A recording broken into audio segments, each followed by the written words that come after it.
Now the UK, France and Germany have announced fresh sanctions on Iran for supplying Russia with ballistic missiles for use in Ukraine. Among the new measures which have been announced as the U.S. Secretary of State Antony Blinken visits London are restrictions on Iran Air's ability to fly to the UK and Europe. The Western officials say Iranian missiles have been used to strike civilian targets in Ukraine.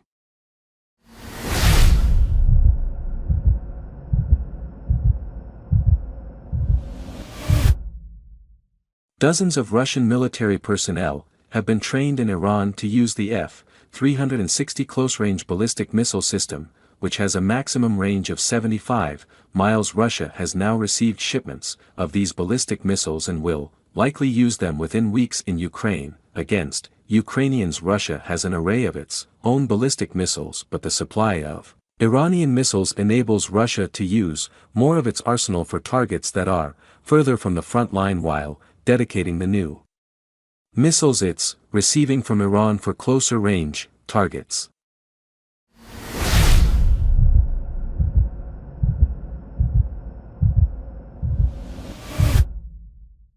Well, our security correspondent Frank Gardner talked me through how serious this is.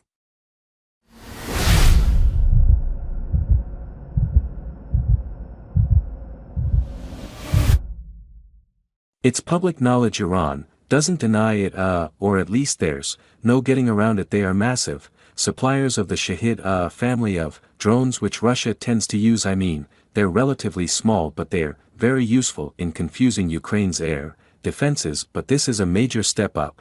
It's been described as by Antony Blinken as a dramatic escalation, because a ballistic missile goes up and down in a parabola like that and packs a pretty big punch. 150 kilos of high explosive. And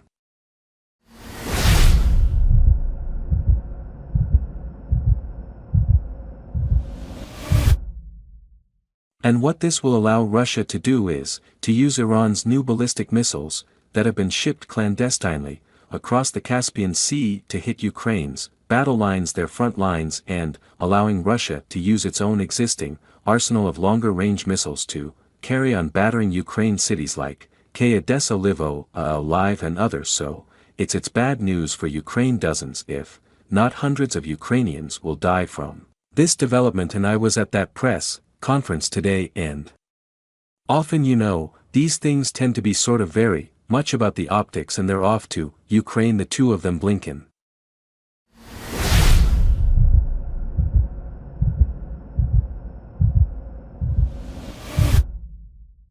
and Lamy, in a sort of joint trip to assess Ukraine's needs and then report back to their respective governments. I think Ukrainians would probably say, guys, that's welcome, but you don't need to come all the way here. We'll tell you what our needs are: air defense and the ability to fire long-range missiles into Russia to hit the bases that are being used to launch the attacks on Ukraine. They didn't really address that big question as to whether Ukraine is going to be allowed to do that.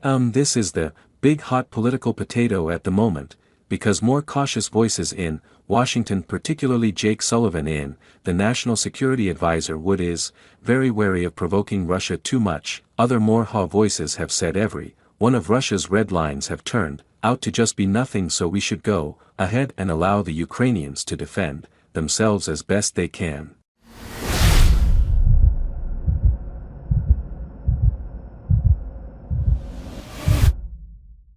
Thanks for watching this video.